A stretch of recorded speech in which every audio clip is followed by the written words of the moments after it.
And what they came up with is a compromise, and this compromise is this Article 4. This Article 4, which restricts the protective regime of the directive to contract terms which do not concern the main subject matter of the contract. Now, we have these two different philosophies, these different rationale.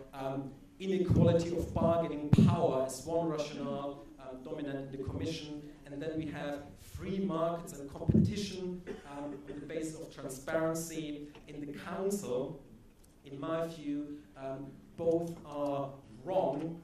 The right approach to the directive, to understanding the directive, is the idea of market failure, also highlighted by Professor Mürlenix. And this market failure, in my view, is something that the economist Akerlof has called the market for lemons. He developed his idea in respect of a market for very bad cars in the United States, but my idea is that we can extend this idea also to contract terms. And the basis of this idea is that essentially consumers do not accept contract terms because they are weak, because they are intellectually incapable of properly assessing these contract terms. They accept these contract terms because it's not worth their time and money to look for more beneficial terms. So they're just not interested in that, and this is then abused by sellers and suppliers because they are not punished if they provide bad contract terms. They just do it in order to get an advantage on the market. So, and this is a market failure, and in order to tackle this market failure, we need an effective regime to tackle these contract terms, and that is what this directive essentially does.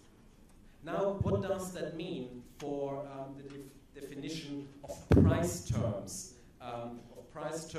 And the question whether these fees for unarranged overdrafts are essentially price terms. Well, first, let's have a look at the case law that we can find in Germany and in the UK on this. The German Federal Supreme Court has taken a really narrow view on what price terms means. Essentially, what this court does is to distinguish between price terms which directly affect the consideration that the consumer has to pay, and these direct price terms, they would be exempt from assessment. Then, secondly, there are auxiliary price terms, and these auxiliary price terms, they would be subject to assessment. The distinction between the two is carried out on the basis of whether the consumer receives something in exchange for this particular price that he has to pay. One example was fees for using a credit card abroad.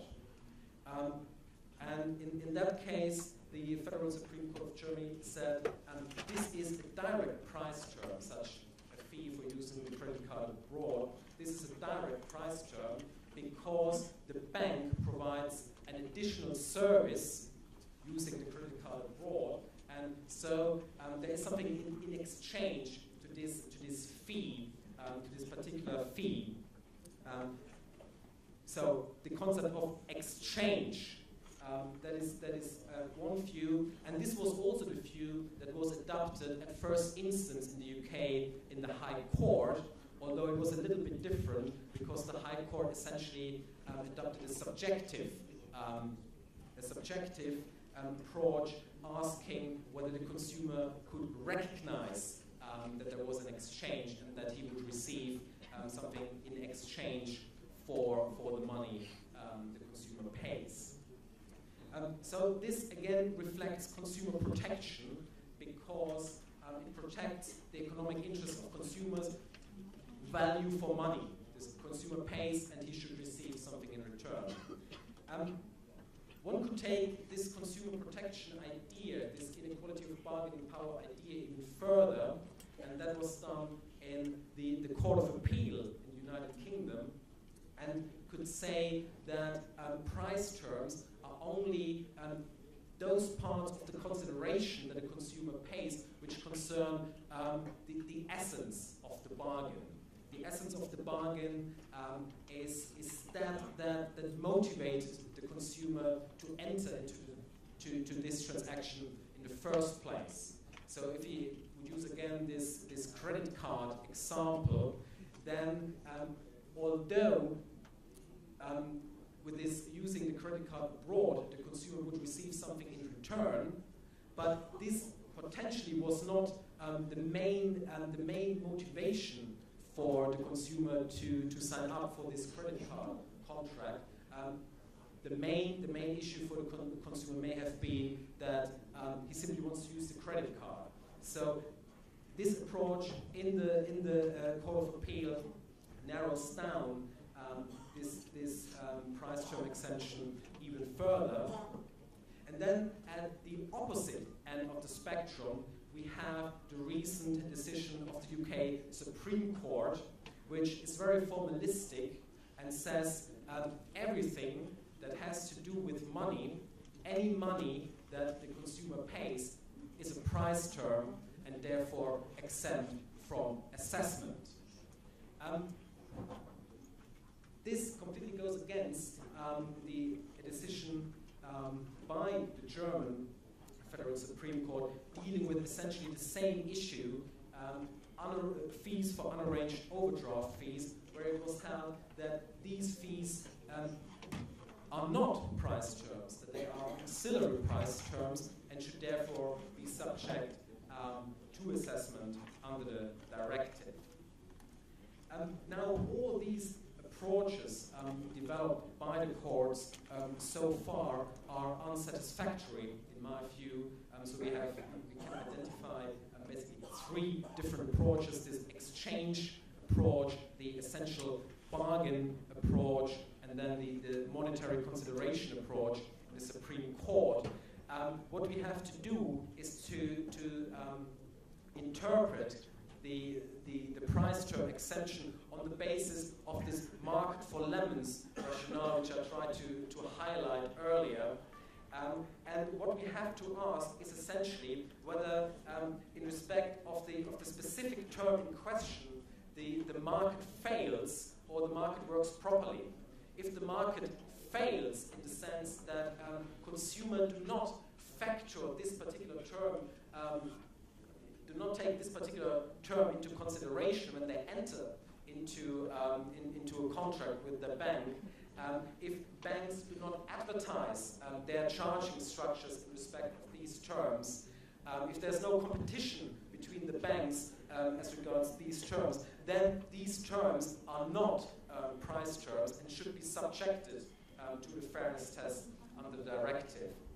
And it seems to be the case, there were market studies carried out by the OFT, it seems to be the case that we indeed have market failure as regards these fees because consumers are completely insensitive to these fees. These fees are contingent. They simply hope that if they enter into a contract, these unarranged overdrafts will not happen to them, and therefore we see precisely this type of market failure occurring in respect of these fees for unarranged overdrafts. Now, I'm only saying that these terms should be subject to fairness review. I'm not saying that they are unfair. This is a question for national law to decide. Every member state in the European Union can decide this issue for itself. Consideration that I may want to look at is from the sphere of which contractual party does the incident of an unarranged overdraft occur. It will usually be the consumer. The consumer may also benefit from a free of credit account. This would suggest that they are not that are not unfair. On the other hand, you could argue that it is essentially the poorest consumers who subsidize richer consumers by incurring these overdraft fees. So whether this is fair or not is an open question, but in my view, it should be subjected, these terms should be subjected to the fairness test. So just to wrap this up, basically, what I try to highlight, and I'm well aware that I run out of time here, so we see at the European level often a struggle between different approaches to consumer protection, different philosophies, and it is difficult to bring these different views together and to draft a coherent harmonization measure. And if you have an incoherent harmonization measure, then it becomes difficult to interpret it properly, and it becomes difficult to implement it into national legislation. And then the national courts, who are first and foremost called upon to interpret European law in that sense, they do not take into account what's going on in other member states. And so the idea of harmonization, which enforces the whole Europeanization process, in practice often amounts to nothing. And my thesis is that in Europe we need greater cooperation and greater awareness in terms of core decisions, greater awareness as to what goes on in other member states, and hopefully in the future we can move into that direction.